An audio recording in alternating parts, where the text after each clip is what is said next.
Hello, friends. This is Scott Monty. Stand by for commentary. Welcome to the Full Monty, where you'll be exposed to commentary and analysis from the week's digital news. You give us 15 minutes, and we'll save you hours. And now, here's your host, Scott Monty. Hi, and welcome to the Full Monty, an audio companion to the newsletter of the same name.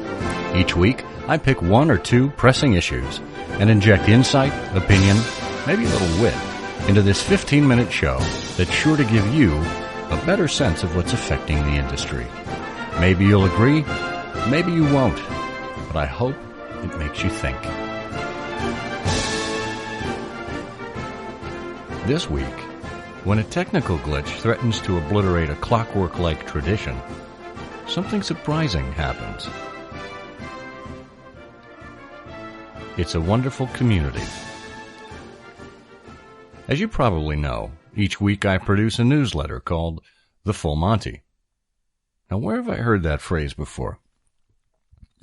The whole undertaking began in late 2012 when I had been producing a roundup of company and industry news for the communications and marketing staff around the world at Ford. The idea was to keep them informed of progress and projects around the company and to keep a finger on the pulse of what was going on around the digital industry. That was circulated internally to hundreds of colleagues at the company. In March of 2013, I expanded the industry coverage and made the external links available to the public on my own site. Over time, the sections have remained relatively constant, but have been updated to reflect industry milestones and where I see trends emerging. Each week, there are 60 or so carefully curated links available in the following sections. Industry. Studies, statistics, developments, and trends related to the digital industry. This may include marketing, communications, television, media, publishing, or anything related to digital. Platforms. Significant changes or developments with the major digital platforms such as Google, Facebook, Twitter, Yahoo, Microsoft, etc. Collaborative autonomous economy and artificial intelligence. Tracking the disruptions and changes in business models and governments brought about by companies like AirBnB, Uber, etc., and autonomous vehicles, artificial intelligence, and blockchain. Virtual reality and audio. Covers the ever-developing world of virtual and augmented reality and significant milestones and opportunities in podcasting, streaming audio, and the like. Content, customer experience, influencer marketing. This covers native advertising, content marketing, storytelling, and other trends related to how brands communicate with customers. Metrics, measurement, and data. Given the trackability of everything digital, analytics is growing as a focus, and with data-driven PR, big data, and ROI being of concern to marketers everywhere. Privacy, security, and legal. This covers breaches, hacks, ethical and legal and regulatory issues related to consumer privacy and enterprise security. And then finally, essential watching, listening, reading. These are long reads and reports and issues that deserve deeper consideration and it will make you think. Whew. So those are just the 8 section titles. The Full Monty newsletter has gained thousands of subscribers over the last 3.5 years because it serves a very specific purpose for its readers. It acts as a central clearinghouse of information for marketers, communicators, and executives who are too busy to sort through everything themselves. And by culling through various sources of material, from e-newsletters I receive, Twitter lists I've put together, and friends and colleagues in my network, and of course, my favorite, Flipboard, I'm able to bookmark the stories that are worth noting each week. And my process includes sorting through all of these links in Flipboard and positioning them in each respective news section, and finding various narratives that may take into account more than one news item.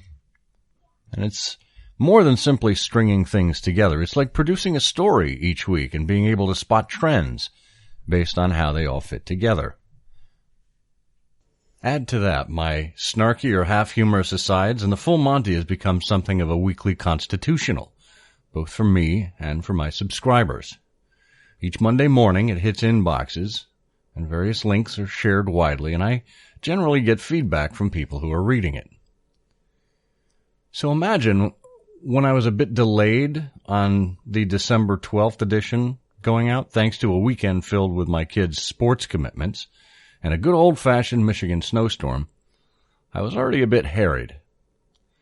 As I was wrapping up the finishing touches to the draft, picking the topper image and writing the intro blurb, I hadn't noticed that it hadn't autosaved, and somehow, some way, the entire draft of the 60-plus links was lost to the ether. The back button didn't work. The undo button was useless. And that was it.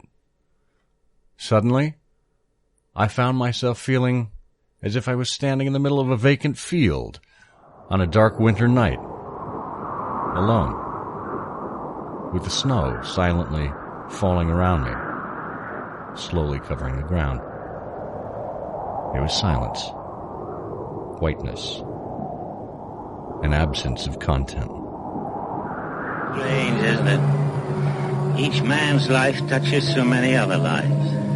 When he isn't around, he leaves an awful hole, doesn't he? And no one could do anything to reclaim what had been there just moments before.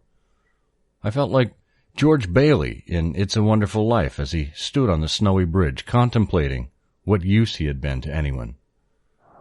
I had no will to try to rewrite it, just an overwhelming desire to give up. Man doesn't get in a situation like this every day.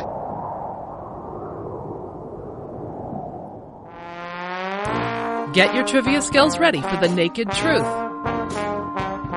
This week's Naked Truth trivia question. Sheldon Leonard famously played Nick, the bartender, in It's a Wonderful Life. Your boss, where is he? Hey, look, I'm the boss. You want a drink or don't you?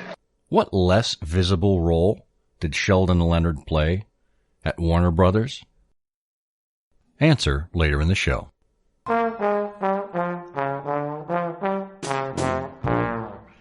And now, page 2. When we left off, yours truly was alone with his thoughts and nary a newsletter to distribute. And as the digerati is wont to do in times of despair or elation, I turned to Facebook, where I posted, "Just managed to lose the final draft of this week's newsletter. Looks like it's the empty Monty this week." Now, the usual outpouring of sympathy appeared, with plenty of folks virtually wincing along with me. Some encouraged me, saying they could survive a week without it. I hope so. And others tried to inject humor, blaming the Russians for hacking my system. But Christopher Penn, my former colleague at Shift Communications, he did something that I neither expected nor hoped for. He tagged about a dozen other individuals and wrote, "Anyone feel like crowdsourcing one for Scott Monty?" and posted a link to a Google document.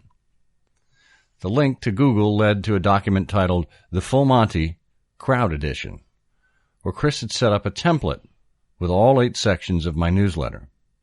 At the top, he quoted my Facebook post about losing the final draft and wrote, "To which we respond, nah, we can handle it." Chris included a link to the Full Monty Flipboard magazine, where all of the links were stored, and he let everyone have a go at it. Before long, Chris, Shell Holtz, Kathleen Ritterizer, and Chris Carfey had assembled my newsletter for me.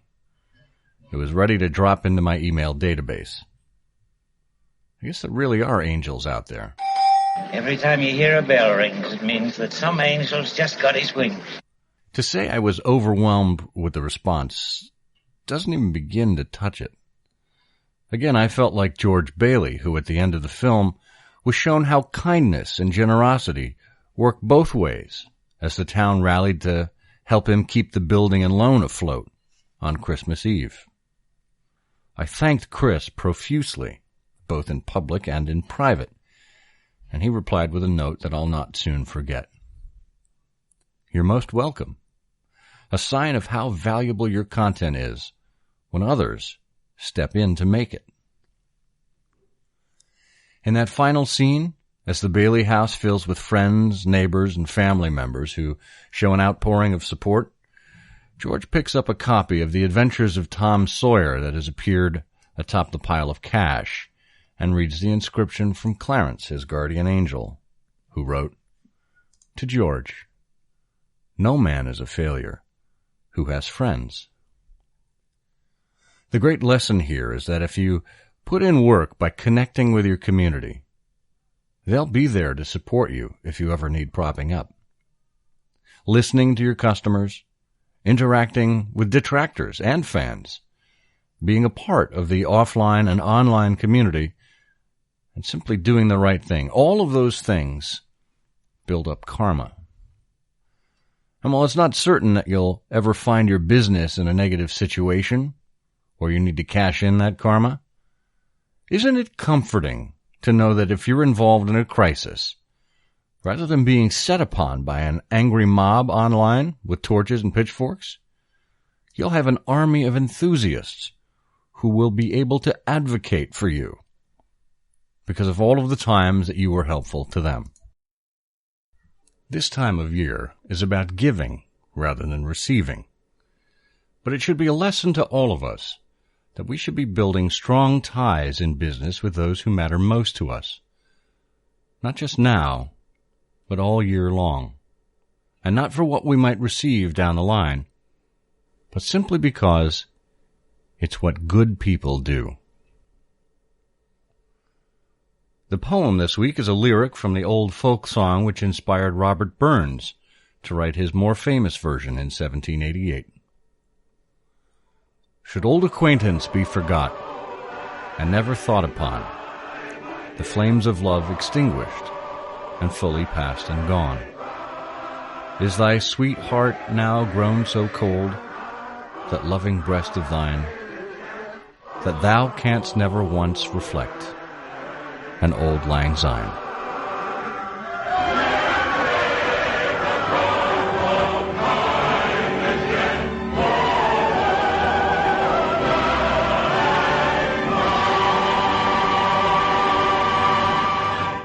In our trivia question, we asked you what less visible role Sheldon Leonard played at Warner Brothers. In the 1952 cartoon short Kitten the Kitten, he played fat and lazy cat Dodsworth, who was training an underling to take care of the mouse problem that he was supposed to be tending to. Oh, one of these days I am going to have to buy me a mousetrap.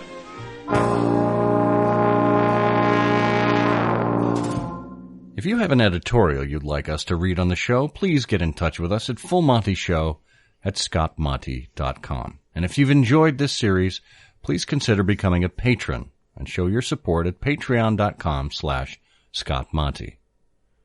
And won't you leave us a rating or a review on iTunes? That would be a great Christmas gift for us. Be sure to check out the other major stories from the crowdsourced December 12th edition of the newsletter, including these. According to Mashable and the Australian Consumer Commission, Airbnb scams have tripled this year. Fake listings, fake sites, and fraudulent payment schemes plague the brand and consumers alike.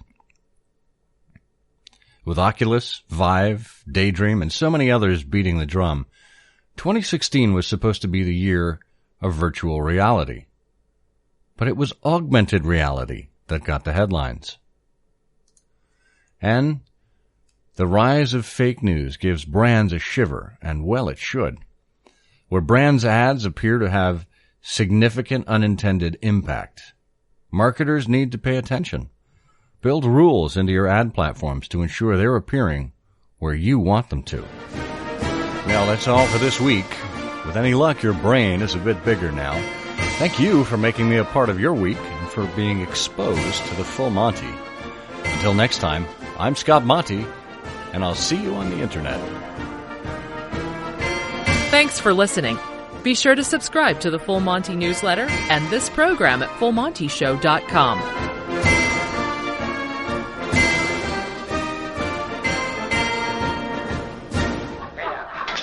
Get me! I'm giving out wings.